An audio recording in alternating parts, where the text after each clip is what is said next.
Nada más como una introducción, les voy a compartir pantalla un momento, solo para enseñar esta definición de literacidad que me gusta, me parece pertinente, de una académica de Estados Unidos que se llama Linda Flower.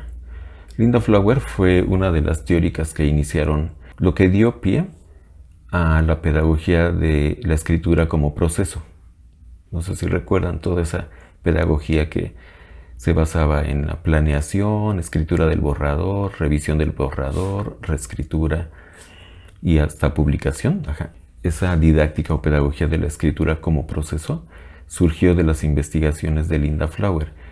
Pero bueno, eso es nada más una cápsula cultural sobre Linda Flower. Lo interesante es que muchos años después, como suele ocurrir en todas las historias, es decir, su trabajo inicial era muy de corte cognitivista y muchos años después ella misma adoptó una postura más social y sociocultural. Entonces, en un libro publicado en 2008, que se llama Community Literacy and the Rhetoric of Public Engagement, o sea, literacidad comunitaria y la retórica del compromiso público, ella da esta definición de literacia que me parece bien interesante. La literacia es un medio para expresarte, es decir, de autoexpresión, para hablar en contra de, resistir la opresión, y para hablar con, o sea, dialogar con los diferentes. Bueno, quería presentar esto nada más para decir algo que me gusta de este espacio y de otros que hemos hecho, como el mismo seminario CEP, es que pretende también ser un espacio para dialogar con gente aparentemente diferente.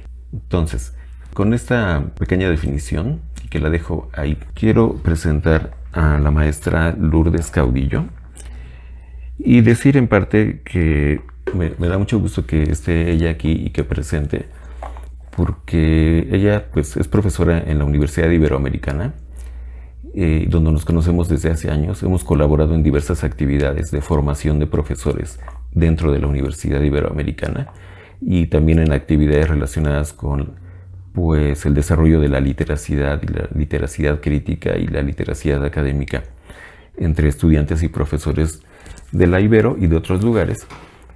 Pero lo que decía la vez pasada es que justamente estamos muy acostumbrados, la gente que estamos en el medio educativo, a conversar solamente en nuestros pequeños círculos gremiales o institucionales, ¿no? Entonces, si solamente somos maestros de escuelas públicas, pues solo conversamos con gente de escuelas públicas, ¿no? O al revés, ¿no? Los que son de escuelas privadas. Pero bueno, es una oportunidad grande poder conversar con gente que son profesores o académicos de distintos niveles educativos y de distintos tipos de instituciones. Bien, Lourdes Caudillo me mandó una reseña curricular y le voy a dar lectura. Ella es doctora en calidad y evaluación de instituciones, programas e intervención psicopedagógica por la Universidad Complutense de España, en Madrid. Es maestra en filosofía por la Universidad Iberoamericana, Ciudad de México, licenciada en pedagogía por la UNAM y experta en evaluación educativa por la Universidad de Deusto. Desarrolló y después coordinó el área para la acreditación y evaluación de programas de licenciatura en la Ibero, Ciudad de México, del 2007 al 2015. Como académica de la Dirección de Servicios para la Formación Integral de la Ibero, participó por más de 10 años en diversos proyectos del programa de diseño curricular y evaluación. Desde el 2016 es académica del programa de desarrollo e innovación docente. Es profesora de nivel licenciatura y facilitadora en cursos de formación docente desde el año 2005 a la fecha. Ha impartido el taller de escritura académica en la Ibero desde otoño del 2016. Junto a académicos del Departamento de Letras, encabeza el proyecto de lectura y escritura a lo largo del currículum en la Universidad Iberoamericana, Ciudad de México. Bien, agradeciéndoles de nuevo su presencia aquí a todos y todas, y en particular a Lourdes Caudillo, te dejo el micrófono y escuchamos tu presentación. Gracias, Gre. Bueno, como dice Gregorio, la verdad es que este espacio para mí está siendo súper educativo porque escuchar lo que se ha presentado aquí me ha dado como ideas para continuar el trabajo que estamos haciendo en la Ibero. Bueno, yo soy alumna fehaciente de Gregorio. Mucho de lo que voy a exponer aquí ha sido de que he aprendido en el recorrido junto con él. Y bueno. Entonces, como decía Gregorio en la semblanza ahorita, yo trabajo en la Ibero y estoy en el área de formación de profesores. Estoy en el ámbito pedagógico y bueno, mucho tiempo he estado en el tema de la evaluación. Pero siempre me ha inquietado mucho el tema de la educación, o sea, educar a la persona, ¿no? ¿Qué significa educar al ser humano pues en el aula, en la vida cotidiana, en la vida presente, y no para el futuro, sino para que viva bien ahora, ¿no? Entonces, bueno, pues les quiero compartir el trabajo que he hecho en la universidad junto con el Departamento de Letras eh, sobre lo que es la formación de profesores. Entonces, en el tema de lectura y escritura, escritura académica, ese es el término que estoy usando yo, pero bueno, ya Gregorio me ayudará a precisar términos que también empleé en esta presentación. Bueno, no sé por qué no aparece el modo ahí está ya. Listo. Entonces, bueno, ¿qué es lo que quiero yo compartir con ustedes? Pues los descubrimientos y el recorrido de madurez personal y también institucional, porque toma tiempo que las instituciones cambien, porque pues toma tiempo que las personas cambien. Entonces, quiero compartirles un poco los pasos que hemos dado en la Ibero, comprender cómo se aprende, qué es y cómo se aprende la escritura académica. El recorrido que propongo está basado en dos modelos, el Writing Across the Curriculum y Writing in the Disciplines, que son dos modelos que surgen en Estados Unidos, pero que han estado muy cultivados en América Latina y particularmente en Argentina, en donde la intención es que la formación de las disciplinas esté apoyada en el conocimiento del discurso, de la lectura y la escritura de la profesión que está estudiando el alumno. Bueno, entonces voy a abordar 4 puntos. El primero es un poco mi experiencia y de dónde nace todo. Si yo estaba en el ámbito educativo y filosófico y de la evaluación, ¿cómo es que di este giro hacia el tema de la lectura y la escritura? Ese es el primer punto. El segundo es cuál es la perspectiva que ha tenido la universidad respecto a la escritura académica y cómo hemos ido cambiando. El tercero es el acompañamiento que estamos dando a los profesores. Y el último es una reflexión que en los últimos días, en este seminario y en otros lugares que he leído y escuchado algunas cosas de Gregorio, me han hecho pensar en ajustes que hay que hacer a lo que estamos proponiendo. Bueno, mi experiencia en el aula, el primer punto. Yo dando clases de pedagogía, hace ya, que sería como en el 2014, me pasó que con las alumnas era la materia de filosofía de la educación y me sorprendía ver que yo les daba textos de cierta complejidad, alumnas de cuarto semestre, que no lograban entender, entrar en diálogo con un filósofo. No era una lectura incomprensible, era bastante amigable, pero no comprendían y no lograban escribir el argumento del autor, etc.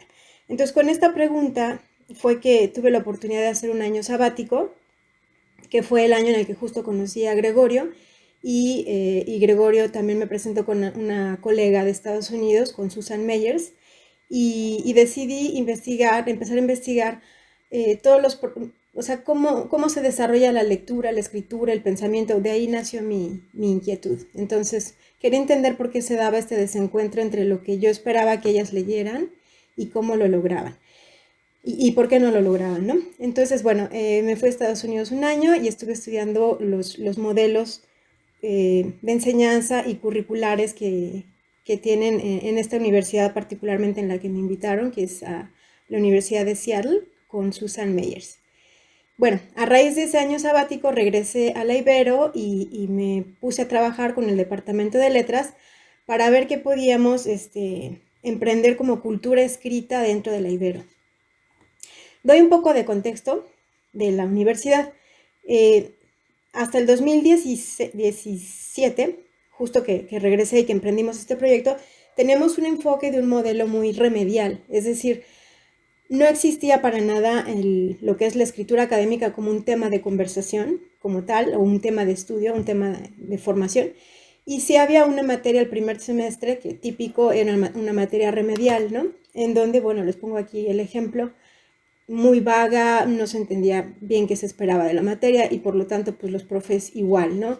Resumir un texto complejo, escribir textos eficaces, discriminar información disponible en bases de datos, utilizar técnicas de expresión y bueno, etcétera. O sea, era una materia muy vaga y la verdad es que todo el mundo la pasaba de noche como si no existiera, ¿no? Entonces trabajé con la coordinación de letras, porque ellos eran los responsables de esta materia, para ver qué era lo que queríamos, ¿no? O sea, qué se podía trabajar con los chicos y las chicas cuando llegan a la universidad, qué era cómo realmente llegaban y qué era lo que realmente necesitaban, para ver que esta materia les ofreciera elementos para poder, pues, estar en condiciones de desarrollar su trabajo universitario, ¿no? Entonces hicimos un diagnóstico, primero dijimos, bueno, ¿cómo están los alumnos? Y utilizamos un examen que se llama Exalin, examen de habilidades lingüísticas, que fue creado para evaluar alumnos de la zona metropolitana de México y que evalúa estas áreas que están aquí puestas: comprensión auditiva, comprensión lectora, conciencia lingüística y bueno, los resultados, esta es una tabla muy sencilla, pero los resultados pues lo ya sabido, ¿no? El tema de la conciencia lingüística venían bastante mal, el tema de la lectura también bastante bajo el resultado. Entonces con estos resultados nos pusimos a rediseñar la asignatura. Ahora un poco a la distancia, esto fue en el 2017, un poco a la distancia veo que este primer paso, todo él está marcado por una mirada centrada en las habilidades de escritura académica. O sea, que, que la inquietud original que yo tenía es cómo ayudar a que los alumnos piensen, comprendan, entren en diálogo con un autor. Aquí no cabía. O sea, que el instrumento no mostraba esa parte, ¿no? Pero bueno, por ahí arrancamos y empezamos a ensayar posibilidades de cómo mejorar esa materia curricular para que los alumnos pudieran tener una escritura un poco más universitaria, ¿no? Bueno, esto seguramente no se entiende, no se logra ver, pero aquí se ven las carreras cómo se colocaron. Entonces, estos resultados nosotros los dimos a los departamentos y generaron pues revuelo en algunas, lo cual fue muy positivo porque nos buscaron y dijeron, es que no podemos seguir por la vida si el problema no son los alumnos, o sea, el problema somos nosotros, los maestros. Entonces, por ejemplo, tenemos aquí la carrera de contabilidad, que está bastante baja, la carrera de pedagogía, que también está bastante baja. De este lado son bajos, pero poco homogéneos, o sea, son distintos los chicos. Acá son bajos, pero más homogéneos, casi todos mal. Acá es como más consistente el resultado. Bueno, vemos aquí entre los resultados bajos el programa de diseño. Los profesores de diseño nos buscaron e hicimos todo un recorrido de formación con ellos muy, muy bonito que ahorita un poco les voy a contar. Entonces, estos datos nos dieron como rumbo de ver para dónde empezar a corregir este modelo remedial hacia algo más integrado, ¿no? Entonces rediseñamos la materia y pues esto es lo que tenemos actualmente como propuesta. Está centrada en que los chicos y las chicas desarrollen textos expositivos, una especie de monografía, y textos argumentativos, en donde puedan ellos empezar a expresar una postura, ¿no? Y bueno, está muy cargado de cuestiones normativas, también vocabulario, el párrafo, la oración, y bueno, también aspectos de lectura.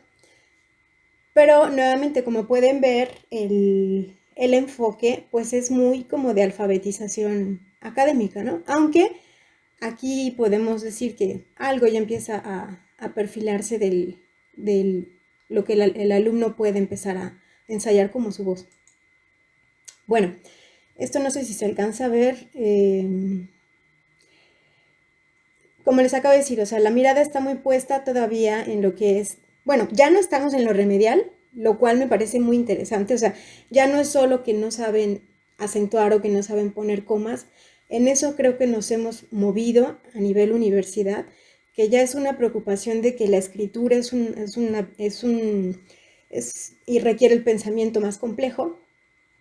Y bueno, junto con el cambio del programa, también hemos trabajado con los profesores, particularmente en el verano, que ya habíamos hecho la modificación.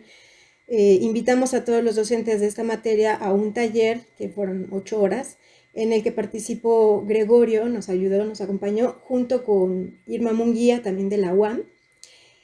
Y bueno, hubo muy buena recepción de los profesores, porque ellos mismos ya estaban como cansados de que la materia se percibiera como un tema de aislado y de algo que viene mal de atrás y que hay que corregir, ¿no? Pero bueno, ahorita, por ejemplo, estoy dirigiendo una tesis de maestría en donde la persona que la está haciendo, la chica que la está haciendo, está recogiendo información de cómo trabajan los maestros en esta primer materia. Y lo que estamos viendo es que, bueno, cambiar el chip a todos nos está costando trabajo. Entonces, por ejemplo, los profesores utilizan ejemplos aislados de escritura, como fragmentados, como más enfocados al aspecto normativo de la gramática todavía, ¿no? Entonces, aunque se hacen textos argumentativos, pero todavía estamos muy con el foco en el escribir bien un párrafo. Claro que es primer semestre, ¿no? O sea, son herramientas que se necesitan, pero como concepción de los profesores sigue siendo una escritura muy de habilidad, de herramienta, ¿no? Bueno, esa es la primera parte. La segunda parte es, pues, cómo integrar esto también a lo largo del currículum. Y ahí es donde hemos trabajado con los profesores. Esto ha sido muy libre, muy voluntario, porque ese es el modo en el que creemos que se tiene que trabajar la escritura. Entonces, hemos ofrecido libremente talleres de cuestiones muy básicas de escritura para profesores y cuestiones ya más didácticas de su materia. Esto es un segundo momento.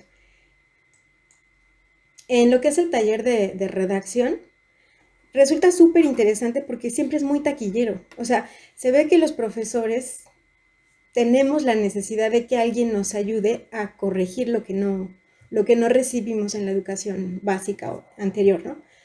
Este, y, y bueno, el objetivo de este taller es de 12 horas, es muy sencillo, es dar cuestiones básicas de redacción a los profesores y bueno, aborda construcción de oraciones simples, de párrafos, etc. Entonces, suelen inscribirse 30 profesores cada semestre. Al final no llegan todos porque siempre pasa que se entusiasman, pero la realidad no les deja asistir. Entonces, pero bueno, hay mucha demanda de este taller. Y los profesores al final comentan que de lo que aprendieron se lo llevan para sus clases, lo cual resulta interesante. Por ejemplo, aquí hay varios comentarios de ellos. Tomé experiencias como apoyo para mi docencia. Aprendí diferentes textos y ejercicios escritos que puedo poner a los alumnos.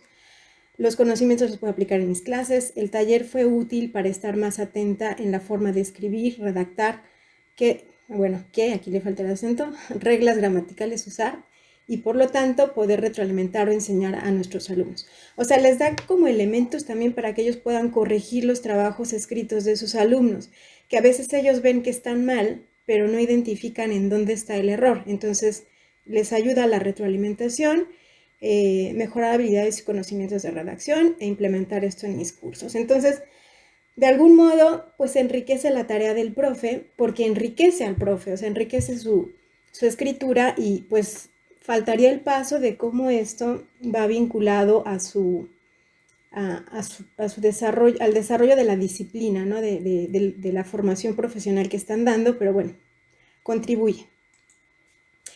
La segunda opción de formación que ofrecimos es un taller, este era de 4 horas, muy breve. En este nos acompañó Gregorio también en una ocasión.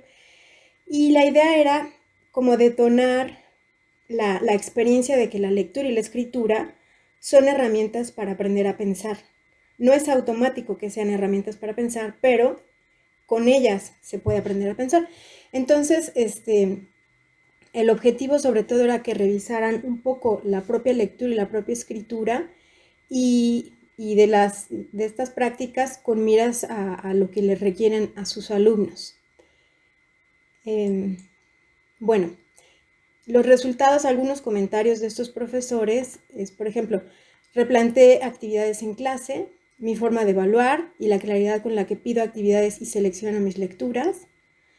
Me permitió conocer más a profundidad elementos que intervienen en la elaboración de textos académicos, en la diversidad de formas para el uso del lenguaje escrito. Una sola actividad de escritura puede servir para estudiar distintas dimensiones en la clase, ¿no? Del lenguaje de la clase. Me proporcionó herramientas para escribir. Bueno, todavía un poco estamos en este nivel, más bien mucho, en el nivel de que la lectura y la escritura es una herramienta, una habilidad, que sí lo es, ¿no? Pero ¿para qué la queremos? O sea, este paso creo que aún estamos madurándolo pues, en el trabajo, tanto profesores como los que estamos organizando estas acciones. Bueno, la última actividad que propusimos, como la anterior era un poco breve, muy breve, 4 horas, todos reclamaban que pues así no logran hacer modificaciones. Entonces se propuso una ruta formativa, esta tiene una duración de 1 año. El primer módulo es como introducción a lo que es la literacidad académica. El segundo son cuestiones prácticas, didácticas de la enseñanza de la lectura y la escritura. Y el tercer módulo es laboratorio, en donde los profesores van y proponen cosas, las experimentan, regresan, las dialogan y van haciendo ajustes a su docencia. Entonces, esta tercera propuesta busca que los profesores indaguen sus propios modos de leer y de escribir en los que ellos, como académicos, están implicados y que por lo tanto están implicados sus alumnos y que implica cuestiones didácticas, ¿no? Y también que el profesor logre caracterizar los géneros que emplea, el tipo de textos que está pidiendo, si es un reporte de laboratorio, si es un ensayo, lo que sea, pero que él se diga a sí mismo esto qué es, ¿no? Y cómo se escribe, cómo está hecho, qué ejemplos puede mostrar y que modele actividades para sus alumnos desde su propia materia. De este llevamos apenas dos ediciones y los resultados que voy viendo es que sí, efectivamente genera reflexión en el profesor, el poder volver a su propia práctica, el empezar a tener criterios para revisar su propia escritura, el modo en el que trabaja él con sus alumnos, que muchas veces lo que ellos notan es que no han tendido los puentes necesarios para que el alumno pueda construir un buen reporte de laboratorio, ¿no? O pueda construir un buen estado del arte. Entonces, ellos van caracterizando de qué se trata cada uno de estos instrumentos y entonces de ahí automáticamente empiezan a derivar, bueno, automáticamente no, o sea, como consecuencia empiezan a derivar actividades, se dan cuenta que no pueden llegar a hacer ese trabajo escrito el alumno si no tiene un recorrido previo. Entonces, sí ha aportado cambios a los profesores que están participando. Este es un ejemplo de un escrito que hacemos ejercicios, ellos hacemos lecturas y ellos hacen también el trabajo de identificar el argumento, de intentar sintetizarlo, de confrontarlo, de desarrollar su postura. Y por ejemplo, esta es una profesora de Derecho, nos presentamos lo que escribimos, no sé si se logra ver, pero ella después lo corrigió, o sea, se dio cuenta, eran 2 textos que estábamos confrontando, dos columnas editoriales del periódico La Vanguardia, en donde se hablaba del caso Germanwings, este avión que se estrelló contra los Alpes porque se suicidó el piloto. Entonces, uno decía que el problema era tener que poner más controles hasta el infinito, porque si no el ser humano es muy destructivo, y otro decía que el problema es la educación, que si no se educa a la persona, aunque pongas controles hasta el infinito, no funciona. Bueno, esta maestra en su escrito empezó hablando de uno para hacer una comparación con el otro, pero nunca llegó a realmente hacer la comparación. Entonces, fue muy interesante porque ella se dio cuenta que ella misma no había logrado hacer todo el recorrido de la primera lectura dice esto, la segunda lectura dice otra cosa, por lo tanto, ¿qué? ¿No? Entonces, digo, ahorita ya no lo leo, pero ella misma reconoció que les pide a veces a los alumnos cosas que, que tampoco está clara de qué le implica al estudiante, ¿no? Bueno, otro resultado que les dije que iba a retomar es los de diseño, que se pusieron las pilas después de ver el resultado del diagnóstico que hicimos. Ellos, muy preocupados, pues cursaron todo lo que les ofrecimos y llegaron al punto de que hicieron 3 publicaciones, o sea, después de todo el recorrido, de que ellos no escriben, porque de verdad en diseño no hay el hábito de la escritura, modificaron sus propias prácticas de enseñanza, sus propias prácticas de investigación. Y bueno, aquí hay un ejemplo de una publicación que hicieron en una revista de la Ibero, en la que también participó Gregorio. Y el texto de los diseñadores se titula La escritura, herramienta indispensable para la licenciatura de diseño de indumentaria y moda. Y también publicaron otras cosas en 2 revistas de diseño. Entonces, después de la ruta formativa, se vieron como impulsados a ellos a hacer sus propias publicaciones. Bueno, último punto es que en este recorrido que, como decía al principio, es de maduración personal y maduración institucional, he ido dándome cuenta que estamos todavía muy enfocados en la lectura y la escritura como una herramienta, como habilidades que hay que tener académicamente para tener un cierto nivel. Pero el punto de que esto, ¿para qué lo queremos? O sea, que lo que queremos es que quien lee y quien escribe sea una persona crítica que, como también se ha dicho aquí, que mire un poco más o bastante más allá de su propio horizonte, o lo que decías ahorita, Gregorio, como literacidad, o sea, que puedan expresarse, que puedan hablar en contra de, o que puedan hablar con, dialogar. Pues estamos poniendo como las piedritas, pero creo que todavía como mentalidad nos movemos mucho en desarrollar la habilidad, ¿no? Entonces, bueno, esto es lo que quería compartirles. No sé si me pasé unos minutos, pero No, qué bárbaro, fuiste demasiado eh, puntual el tiempo. Miren, originalmente propusimos esta actividad, como lo he dicho en varias ocasiones, con una exposición de 20 minutos y el resto del tiempo entre las 6 y las 7, pues para conversación. Esto en parte podríamos decir que tiene una intención no solamente organizativa, que sí la tiene, sino yo creo que también tiene una intención relacionada con la literacidad en general y la literacidad académica en particular, que es pues aprender y desarrollar la práctica y quizás la habilidad de presentar un contenido en un tiempo determinado, que te fijas, ¿no? Porque estamos acostumbrados a desparramarnos todos. Yo soy el número uno que me pongo en esa fila, pero también muchas veces me ha tocado presentar cosas en otras instituciones donde te fijan un tiempo, ¿no? Y bueno, el único lugar donde hace caso uno es en la televisión o en la radio, porque ahí están en la cabina los productores y te están diciendo, tienes 5 segundos para terminar, cierra. Y si tú no quieres cerrar y te sigues hablando, pues te cortan la transmisión porque ya está contratado el siguiente programa. Bueno, entonces yo sugiero ahora que, bueno, quienes gusten, hacen la manita para hacer una lista de participaciones y hacemos de una vez una lista para hacer una ronda y si después vuelve a haber gente que quiera seguir, hacemos otra ronda. Entonces, adelante, son bienvenidas las preguntas. A ver si anotó Marco Esteban. Los voy a anotar para que vayan en el orden que alzan la mano, ¿eh? Marco Esteban. ¿Alguien más? Preguntas, comentarios, críticas. creo que fui muy rápido, entonces si algo no quedó claro, pues también. No, para mí estuvo perfecto. Pero bueno, está Marco Esteban, Areli, Estela. Bueno, y me anoto yo ahí después de Estela, ¿no? Y Si alguien más quiere, pues ponga su manita y yo aquí lo anoto. Pero entonces ahorita hay una ronda donde están Marco Esteban, Areli, Estela y Gregorio.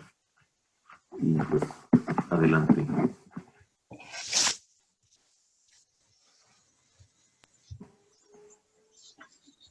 Sí, ¿puedo iniciar? ¿Sí?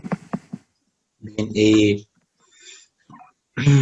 pues muchas gracias, Lulú, por ofrecernos esta experiencia, estas reflexiones y también por el esfuerzo de síntesis para presentarnos el trabajo. Yo cada vez que escucho a colegas de mi institución y de otras instituciones, entro en crisis porque a mí como que se me hace evidente pensar e intentar trabajar de otra manera. Y cuando escucho otras experiencias, creo que siguen estando muy arraigadas ciertas concepciones del trabajo universitario eh, que yo podría decir, poniéndolo como un adjetivo, es muy apegadas a una tradición. Eh, Van las tres preguntas. La primera, dices que una de las preocupaciones esenciales es que los estudiantes dialoguen con a un autor. Y mi pregunta es, ¿y si escuchan? Se cortó el... Así que la primera pregunta es, Lulú comentaba, una de las preocupaciones es que los estudiantes puedan aprender a dialogar con un autor. Mi pregunta es, si primero aprendemos a dialogar entre nosotros mismos. Segunda pregunta, escriban de manera académica.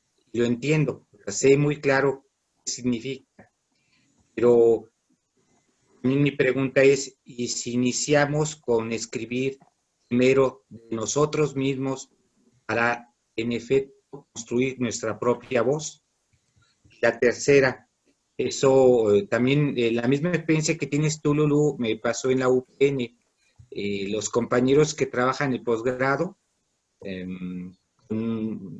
compañeros con amplio prestigio, varios de ellos Sistema Nacional de Investigadores, uno, dos incluso, su queja siempre es, los estudiantes no saben escribir.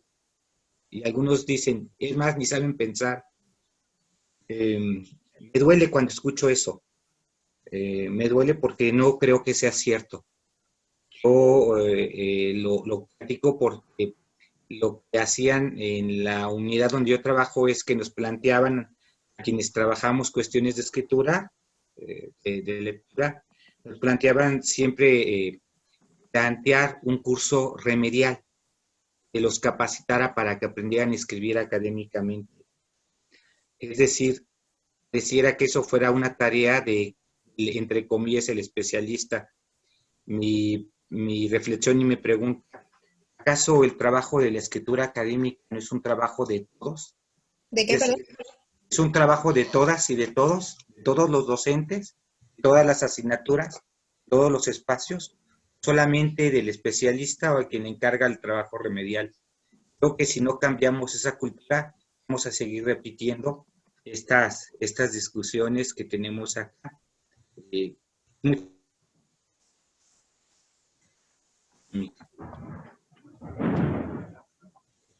Gracias, Marco. Bien, está Areli, después Estela, después yo, y bueno, a todos les pido por favor tratar de ser concisos. En caso de querer hacer un comentario extremadamente largo, yo les invito atentamente a que se anoten para presentar pues, en una de las sesiones, ¿no? Adelante. Perdona, antes puedo decir algo de lo que pregunta Marco. Ah, sí, claro. Adelante. Sí, bueno, la verdad yo lo veo como por eso lo plantea en términos de maduración personal, o sea, como un recorrido personal, porque veo que soy yo misma quien estoy haciendo este recorrido de descubrir lo fascinante que es esto, o sea, poder expresarte a través de la escritura, poder dialogar con otros a través de la lectura, Y creo que hasta que uno no empieza a hacer esta experiencia, entonces puedes realmente acompañar a los alumnos, ¿no? Parece obvio, pero no. O sea, yo lo veo en los espacios de formación de los maestros. Creemos que ya sabemos cómo se tendría que hacer y lo damos por supuesto que el alumno tendría que hacerlo por su cuenta, ¿no? Pero como en el ejemplo que mostré de la maestra de Derecho, o sea, cuando ella se sentó a escribir, a confrontar dos autores, o sea, ella no es una académica que publique, pero se dio cuenta de que no era un ejercicio simple, obvio, ¿no? Entonces, creo que este es el recorrido que estamos queriendo hacer con los profesores que libremente se sumen, ¿no? Y este espacio, el último, el de la ruta formativa, justo lo que quiere es generar también diálogo. Lo bonito ha sido que lo que enriquece son las experiencias de uno y otro y de distintas disciplinas. O sea, que se ha abierto como un diálogo interdisciplinar sobre el tema de la lectura y la escritura que está siendo pues bastante pertinente.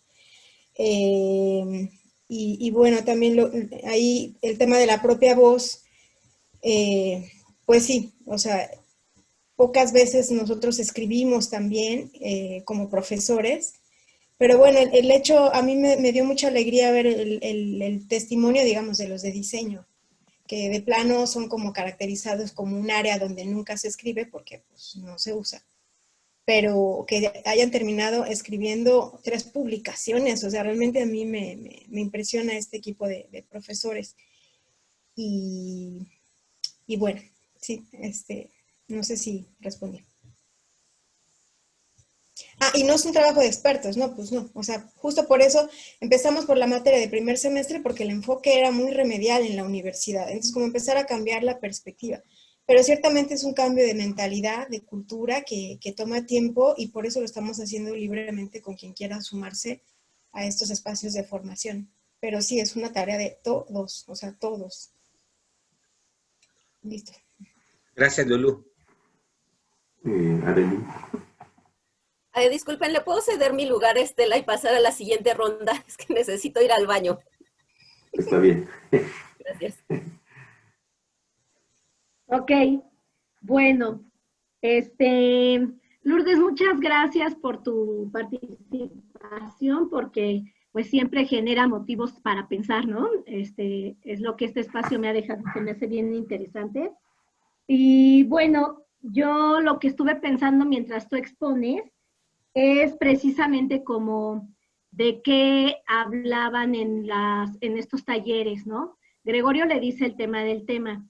Yo lo asocié siempre con Mafalda y su tira de, ya sabemos que su mamá la mima, pero ¿cuándo vamos a decir cosas interesantes, no? O sea, de que a veces son temas que ni tienen que ver con la carrera en la que están los estudiantes y de todos modos se les pone a escribir como cosas sin sentido, ¿no?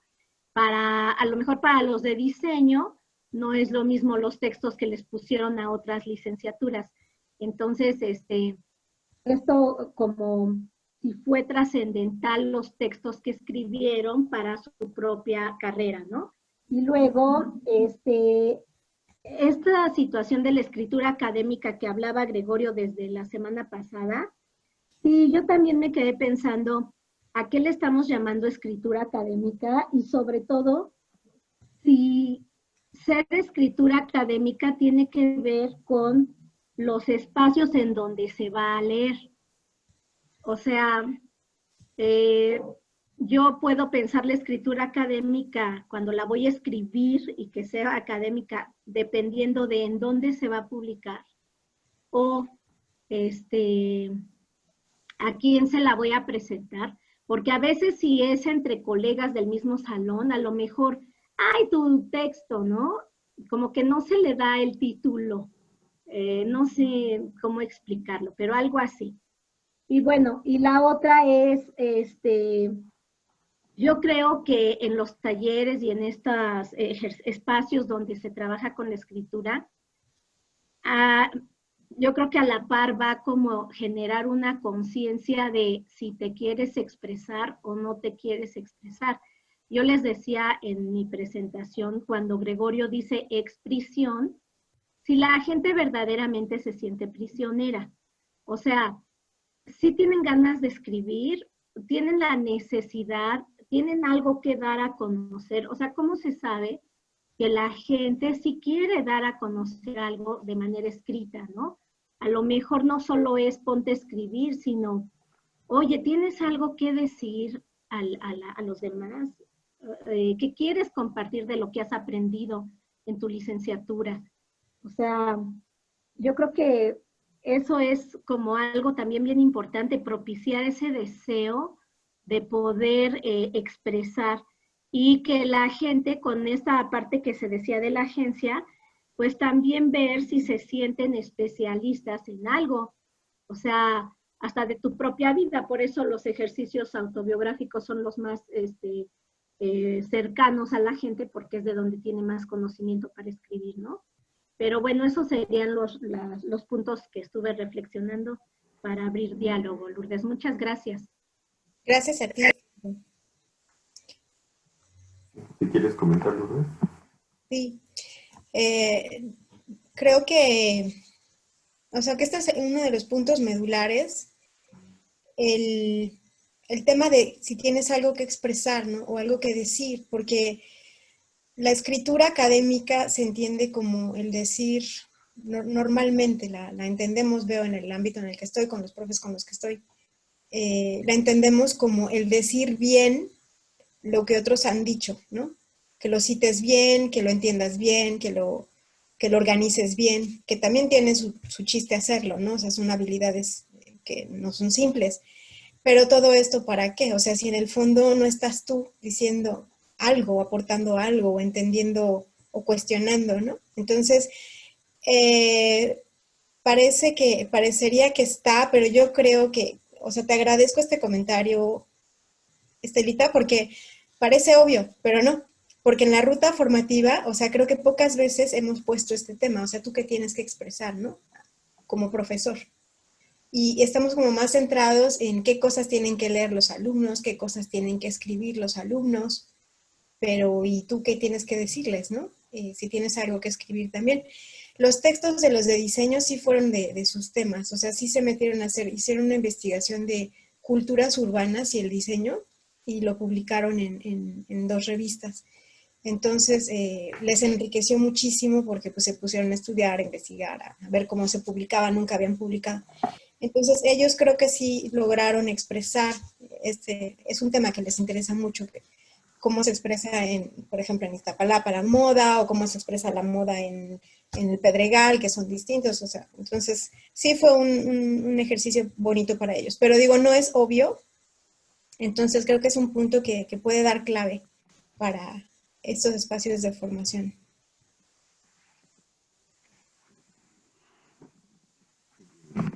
Gracias. Pues no sé si quiere participar ya Arely o después.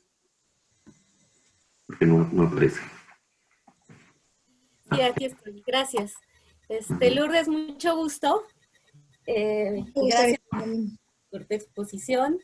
Me parece muy interesante la propuesta, algo que me parece que llevan como muy de avanzada a las universidades públicas y las universidades privadas y varias instituciones privadas, es como esta noción que tienen de trabajo en la formación del profesorado. Entonces la propuesta me pareció súper interesante y también me pareció bien interesante la cuestión teórica. Ojalá que nos pudieras compartir, te pediría 2 cosas. Uno, las publicaciones, la revista Didac, me parece que se llamaba.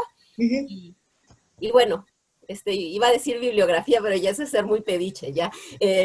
Tomaré nota de cómo se llama la línea y me pondré a investigar porque me parece muy, muy interesante esto de, entiendo que sería una línea transversal para la enseñanza de la escritura. Sin embargo, no sé si sea por falta de tiempo en la presentación, aunque me pareció una presentación muy completa. Entendí que el curso es de 1 año. Sí, el último que expuse, la ruta formativa, es de 1 año. De hecho, son 12 horas, son 3 módulos de 12 horas. Los 2 primeros, 3 módulos de 9 horas, perdón. Los Claro. 2 primeros módulos son 1 semestre, o sea, 18 horas. Y el tercer módulo es laboratorio, son otras 9 horas. Ese es 1 vez a la semana. Claro, o sea, lo que refuerza mi idea de que están como de muy avanzada en los cursos de formación de profesorado. Pero a mí algo que me preocupó un poco es que sentí que no hay como una congruencia del todo entre la propuesta teórica y lo que están enseñándole al profesorado, por una razón. Siento que la escritura, esto no lo digo yo, lo ha dicho todo mundo, entre otras personas, Emilia Ferreiro para las áreas, para la educación básica ha dicho que se suele enseñar la escritura como una cuestión demasiado escolarizante, dice ella, en la que casi me sé la cita de memoria, en la que para enseñar las palabras, primero hay que enseñar las letras, y para enseñar el párrafo, primero hay que enseñar las palabras, y al final, y solo si da tiempo, vamos a llegar a esa cosa que se llama discurso y esa cosa que se llama texto.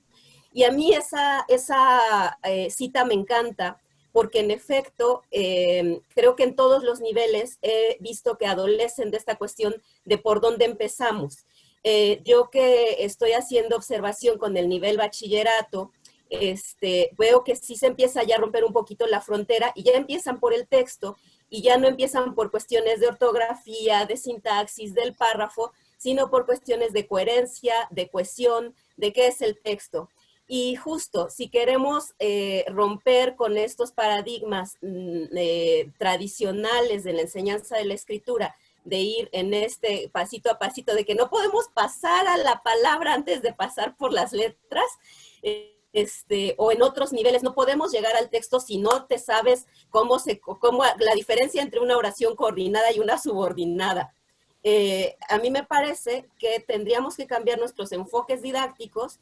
Y ahora que estoy haciendo una revisión, porque estoy haciendo un material didáctico para licenciatura, me he dado cuenta que son bien poquitos los manuales en los que te enseñan a leer para la academia o a leer texto académico o a construir texto académico pensando en cómo se construye un argumento, por ejemplo.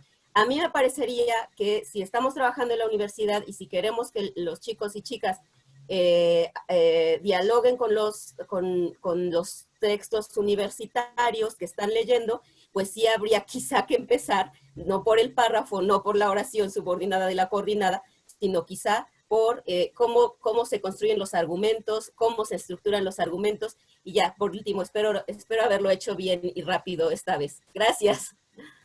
No, gracias a ti, Arely, súper pertinente también lo que me comentas, porque este es el punto de donde nos falta como una síntesis, porque también tú has comentado, Gregorio, o sea, que no es como satanizar la parte de escribir bien una oración o escribir bien un párrafo, ¿no? Porque también ayuda a hacer una buena expresión, estas cosas. Pero el problema es que culturalmente, pues tenemos como el chip muy metido, al menos lo veo en mi universidad y yo misma, ¿no?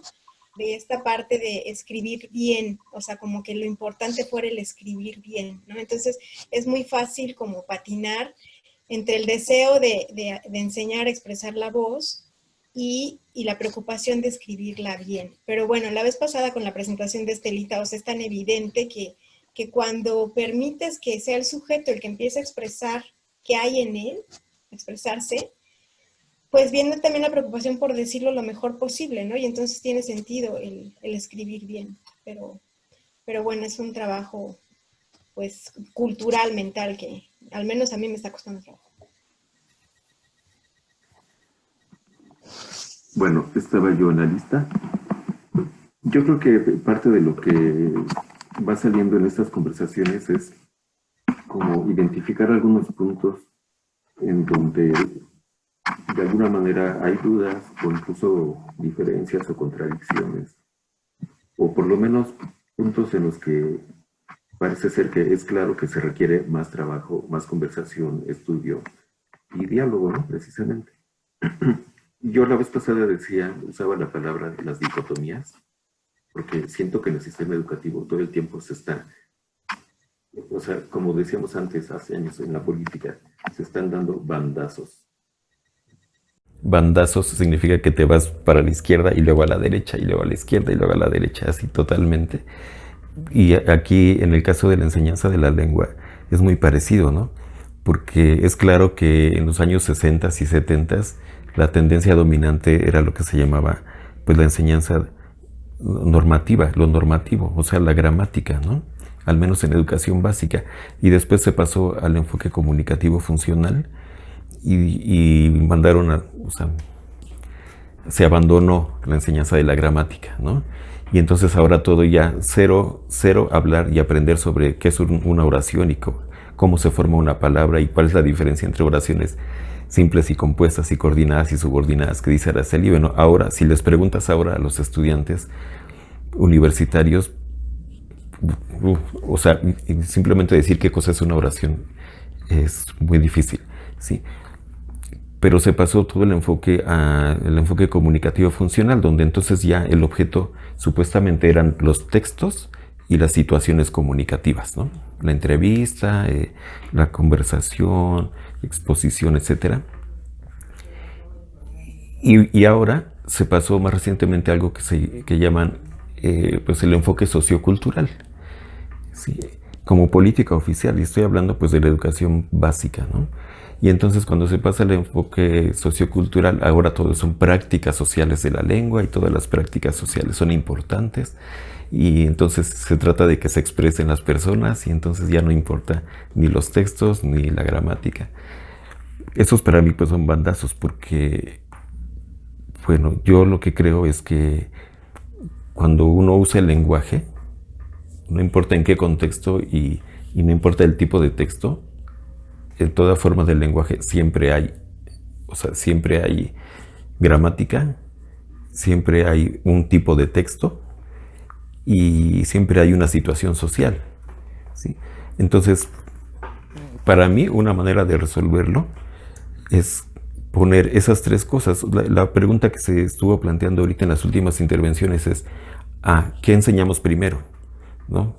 Empezamos enseñándoles por las oraciones y tal vez algún día se llegue a hablar sobre los textos y el discurso y la argumentación, o no, empezamos por el texto, por la argumentación y quizás algún día pasamos a las oraciones y a los párrafos, ¿no?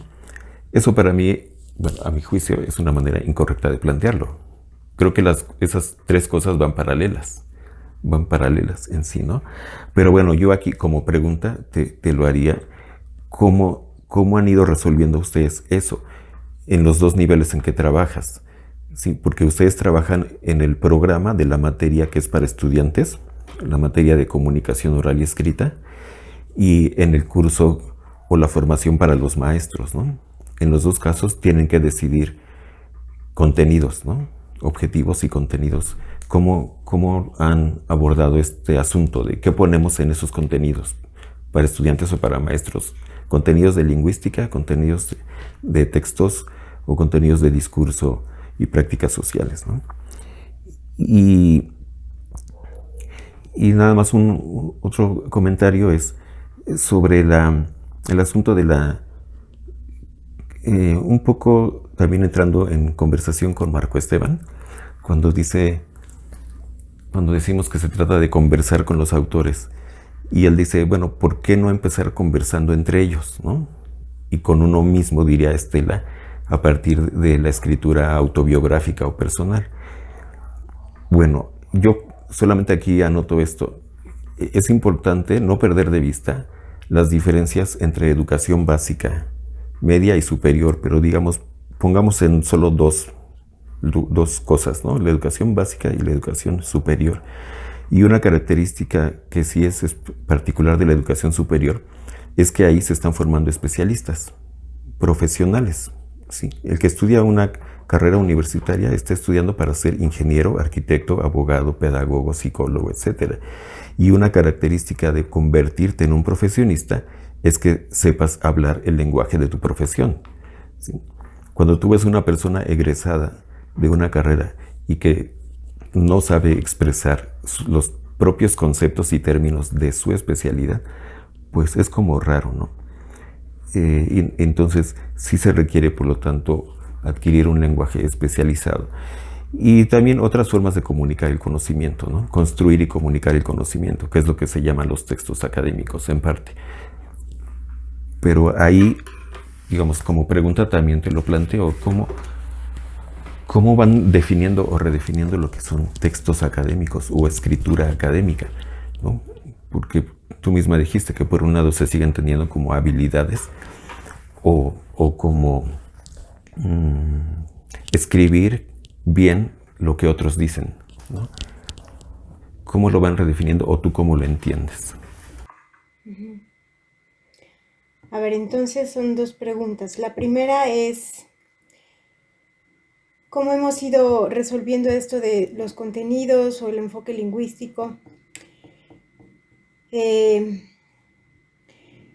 O sea, las que estamos trabajando con los profesores de primer año, de primer semestre, que son Sonia Montes, la que coordina la materia, y yo, creo que partimos las dos de un enfoque muy lingüístico. O sea, Sonia es lingüista, entonces parte un poco de esta perspectiva, y yo, que no soy del campo, un poco he seguido esta escuela.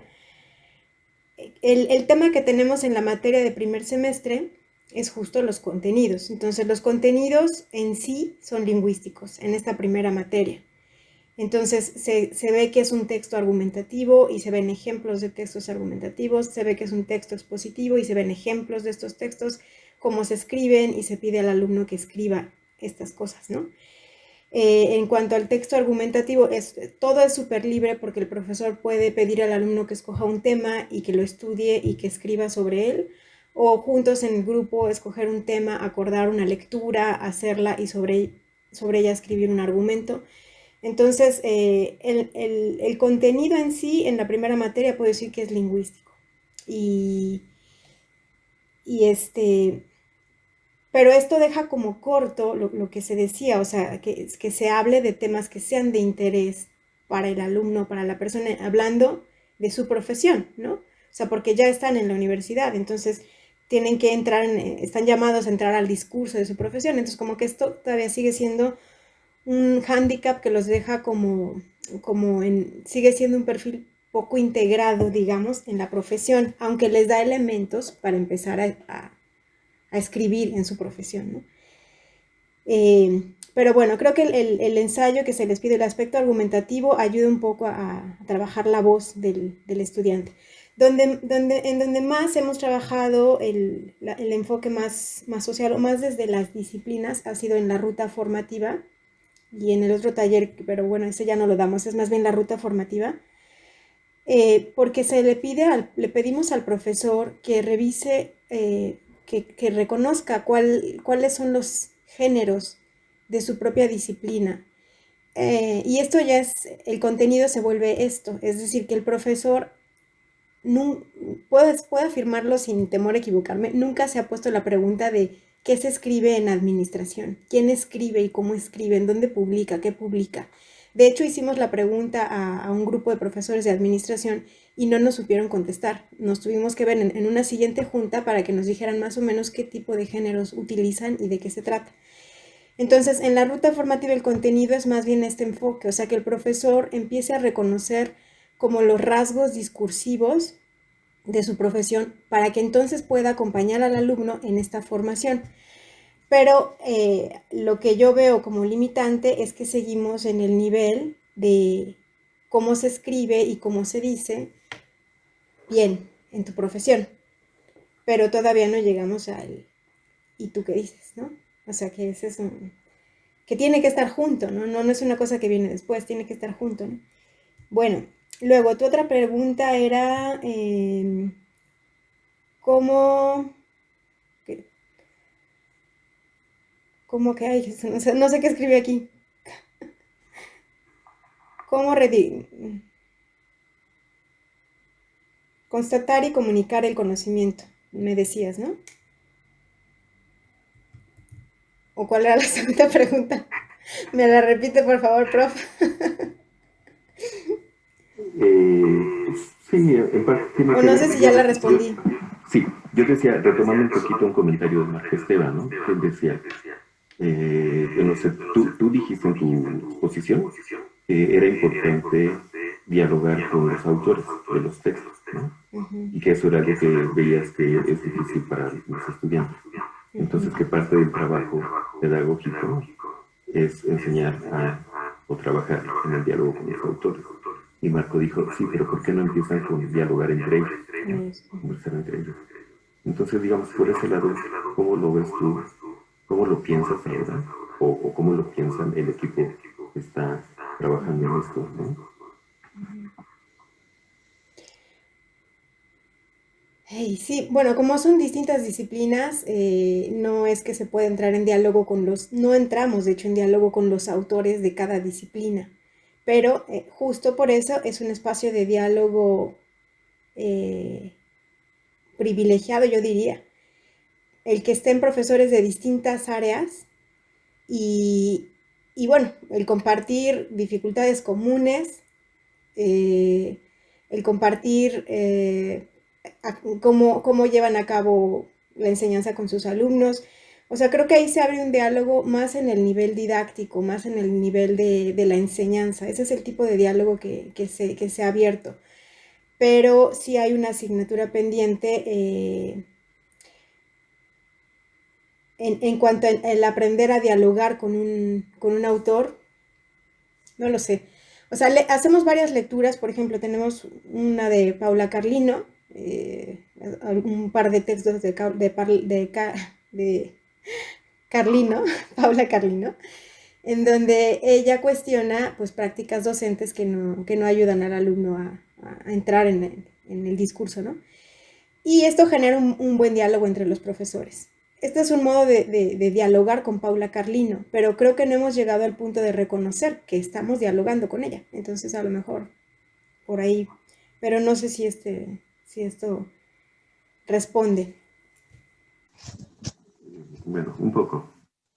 Antes de volver a comentar, pues yo les pregunto si alguien más quiere comentar o preguntar para hacer otra ronda o no. Pueden hacer sus manitas. Marco. Marco.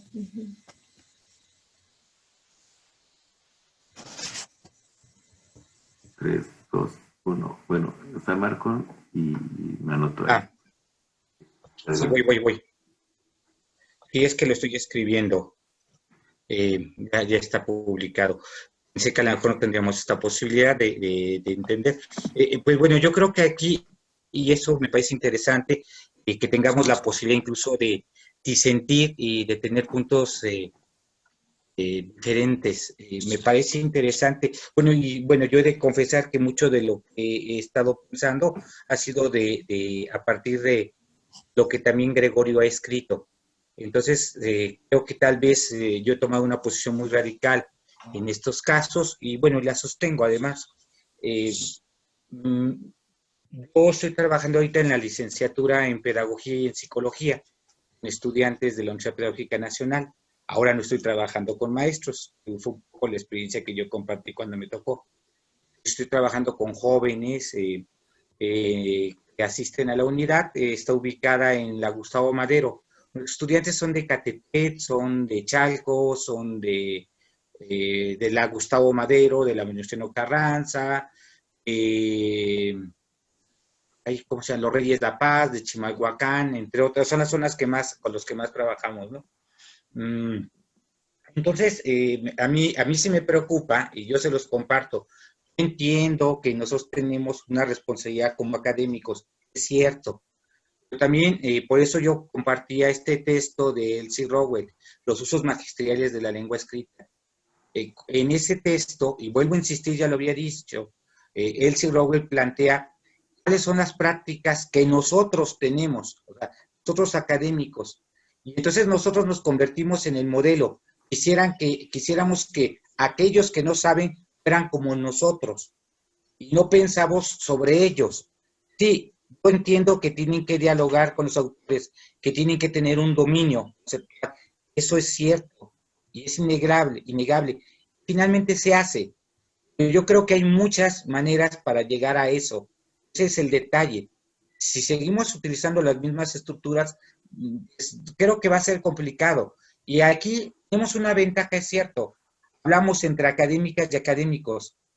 ¿Por qué no hablamos con los estudiantes? Es decir, ¿por qué no también hacemos un esfuerzo para escucharlos a ellos en esos espacios? ¿Qué piensan? ¿Qué nos criticarían a nosotras y a nosotros? Sería muy interesante abrirlo a ese espacio, que también el otro punto es, podemos regocijarnos que nosotros calificamos a las estudiantes y a los estudiantes que no tienen esa posibilidad, y cuando tienen otro tipo de opciones, entonces decimos, es que es muy superficial lo que hacen. Voy a poner el caso de lo que escribí. Tengo dos grupos, uno de pedagogía y dos de psicología. El primero, la materia se llama Educación, Comunicación y Cultura. Nada más, la cultura, fíjense. Y la otra es Comunicación e Interacción Social. Nada más. Esos son los temas que debo de abordar. Bueno, me toca reflexionar con pedagogos y psicólogos. Trabajamos, entre otras cosas, porque también eso como que causó ruido, el diario no es lo único.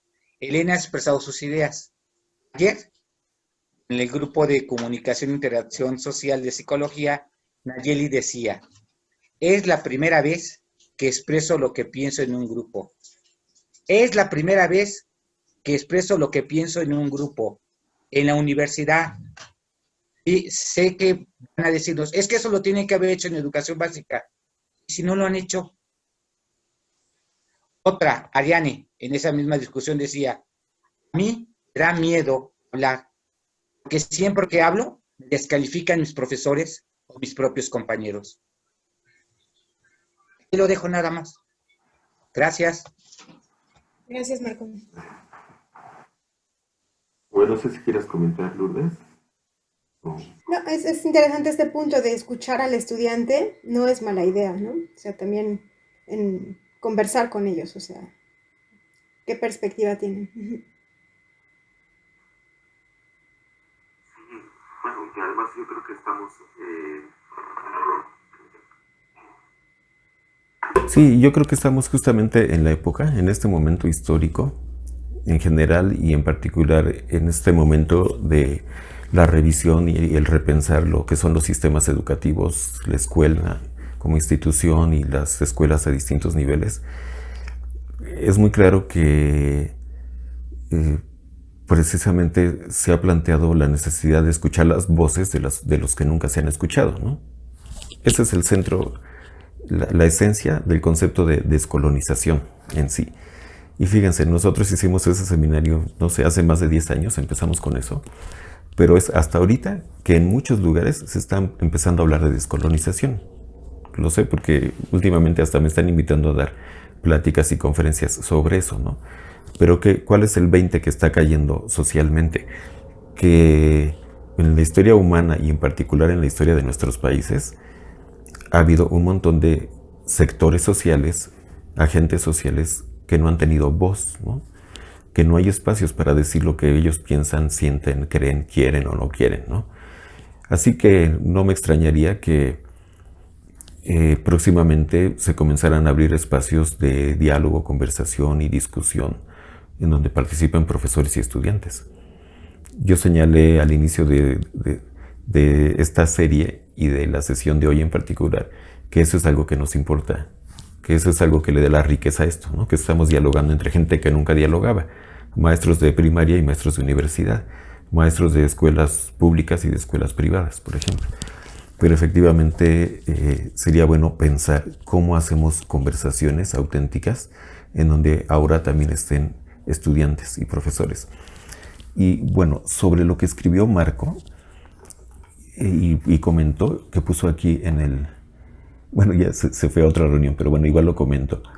Lo que él escribió y que leyó ahorita aquí en el chat es realmente la constatación de lo que ha pasado en la educación superior, no solo en México, en el mundo, digamos que en la última parte del siglo XX para acá. ¿Y qué es lo que ha pasado? Hay un cambio radical porque históricamente las universidades que surgieron en Europa en la Edad Media hasta el siglo XX eran esencialmente espacios para la formación de las élites, ¿sí? Así lo fueron siempre, ¿no? Y no solo por razones de dominación política, que en parte sí lo eran, ¿no? O dominación cultural. Por ejemplo, la Universidad de México, ¿no? La famosa Real y Pontificia Universidad de México, que ahora es la UNAM, o claramente era una universidad para formar a los españoles y a los hijos de los españoles, no para formar y educar a los mestizos y a los indígenas. Y así siguió siendo hasta el siglo XX, hasta muy avanzados. O sea, hasta cuando se construyó el campus de la UNAM en Ciudad Universitaria, todavía seguía siendo en los años 60 una institución donde fundamentalmente iban hijos de las clases altas, ¿no? Entonces, lo que ha pasado en el mundo es que la universidad o la educación superior se ha masificado, se ha abierto el acceso a estudiantes que son hijos de las clases trabajadoras. Y entonces lo que tenemos, y de esto se ha escrito muchísimo en la literatura internacional, es muchos estudiantes que son la primera generación en su familia de ir a la universidad. Muchos, que es el primero, así como es mi caso, muchos de ustedes tal vez, ¿no? Así, o sea, mis papás no fueron a la universidad, ni siquiera terminaron la primaria, ¿no? Mucho menos mis abuelos. Entonces, estudiantes de ese tipo son los que hacen, por un lado, no tienen la experiencia en su socialización, en sus familias, de haberse expresado. Entre otras cosas porque es parte de la cultura de las clases populares marcar la distancia entre niños y adultos, en donde los niños no se les invita a participar en las conversaciones de los adultos, y mucho menos a argumentar y a dialogar y a narrar y así, ¿no? Eso sí es una práctica más común en las clases medias y en las clases altas. Entonces, la gente que está llegando de las clases bajas a las universidades ni tiene esa experiencia en sus familias, pero digamos que algo que sí es preocupante es que sí pasó ya por la educación pública, como lo que narra aquí Marco, así tal cual, ¿no? Lo que dice que ayer Nayeli dijo, es la primera vez que expresa lo que pienso en un grupo. Eso yo lo he escuchado muchas veces. Yo cada curso que doy les pregunto a los estudiantes, ¿cuántas veces antes de estar aquí en la universidad les habían pedido que opinen sobre los textos? Y la gran mayoría me sigue, repite y repite. No, solamente nos pedían hacer resúmenes. Resumen, control de lectura, pero nunca decir lo que pienso del texto, ¿no? Eso es fatal, realmente, para la formación de la persona y para la formación de una persona con educación media o superior. Entonces, por eso estamos hablando ahora de dialogar con los textos y con los autores. Entonces, yo no lo veo como una contradicción. Marco incluso ahorita usó la palabra diferencias o divergencias. Realmente yo no creo que haya divergencias entre nosotros. Lo que creo es que todavía nos hace falta dialogar más cosas, ¿no? Y revisar conjuntamente, pues precisamente literatura y casos reales, ¿no? Pero ese es el punto, ¿no? O sea, que no han vivido la experiencia, aunque ya pasaron por la primaria, la secundaria y la preparatoria. Y en los planes de estudio de esos niveles sí está que los estudiantes digan su opinión, critiquen. En los planes y programas de estudio oficiales está la palabra desarrollar lectores críticos, pensamiento crítico, hacer preguntas, ¿no? Comentar el texto, etcétera, etcétera. Ahora, a mí lo que yo te preguntaría, Lourdes, porque es una cosa que todavía no tengo tan muy clara, es ¿cómo es esta situación con los estudiantes que llegan a la Ibero? O sea, el perfil de estudiantes que llegan ahí, que pasaron por otro tipo de escolaridad, que tanto sí tienen o no la experiencia de haberse expresado sus pensamientos y sus ideas por escrito en su escolaridad previa o en su vida previa. Mi hipótesis es que sí, mucho más, porque yo sé, también conozco muchas escuelas privadas, primarias, secundarias, en donde se hace mucho trabajo de escritura, pues con voz, pero no lo sé, ¿cómo lo ven ustedes ahí? Sí, depende, porque como sabemos, como México es muy desigual, incluso también en las preparatorias privadas no todas son iguales, y sí, depende de la preparatoria de la que lleguen, tienen más experiencia de haber escrito algo desde su propia opinión. Por ejemplo, en el colegio alemán, o los que han tenido experiencia de colegio de bachillerato internacional. O sea, sí llegan ya con una experiencia de que ellos son críticos y de que ellos pueden escribir y aportar desde su propia voz. Y hay otros colegios privados que son más de hacer el resumen, no sé si son como de una escuela menos crítica, ¿no? Sí se nota la diferencia, porque en otras, entre escuelas, y suele ser común, o sea que las escuelas sí tienen que ver. Pero bueno, no es, no es decisivo, también es la cultura que tiene el alumno en su casa, también influye mucho. Pero últimamente hay un programa que no sé si tú lo conozcas, el de, ¿cómo se llama? Si quieres puedes, que está becando estudiantes que no tienen posibilidades económicas, beca 100% para que cursen la universidad, simplemente necesitan el promedio y comprobar su necesidad económica. Sí hemos encontrado dificultades, pero no en todos, porque coincide que son chicos que tienen como el deseo de ir más allá, entonces traen como un poco más de solidez, no sé, emocional, no sé si decirlo así, para empezar a enfrentarse. Después hay mucha deserción, de estos perfiles hay mucha deserción. Y lo que se optó fue por poner un propedéutico. No está dicho que sea para los chicos de este programa de Si Quieres Puedes, pero muchos de ellos sí están asistiendo al propedéutico. Entonces, sí se ven diferencias. Ya. Bueno, pues no sé si alguien más quiera comentar o preguntar algo, o vamos cerrando ya esto. Pues ya nos pasamos la media hora que últimamente nos hemos pasado, pero pues ha sido también con un poco más de conversación. Pero si alguien quiere señalar algo o comentar algo o anotar algo para abordar en siguientes sesiones, pues son bienvenidos antes de cerrar. No, yo nada más agradecer, porque de verdad que el hecho de que yo pueda exponerles lo que estamos haciendo, como dices tú, desde un contexto que a mí me parece tan común y que no lo es, ¿no? O sea, que son ámbitos distintos, bueno, sin subrayar, ¿no? Lo público de lo privado, pero que vas dando por descontado que todo es igual y no es cierto, ¿no? Entonces, yo agradezco mucho que me hayan escuchado y todo lo que me dieron como retroalimentación me lo apunté aquí porque me parece clave seguir mirándolo. Entonces, muchas gracias, de verdad. Bueno, pues muchas gracias, Lourdes, nuevamente, y a todos por su presencia acá y sus contribuciones. Entonces nos volvemos a ver el próximo viernes y reitero la invitación a quienes no han presentado y gustan presentar algo aquí, pues son bienvenidos y bienvenidas. Nos vemos a la siguiente, que estén bien. Muy bien. Muchas gracias. Gracias a todos.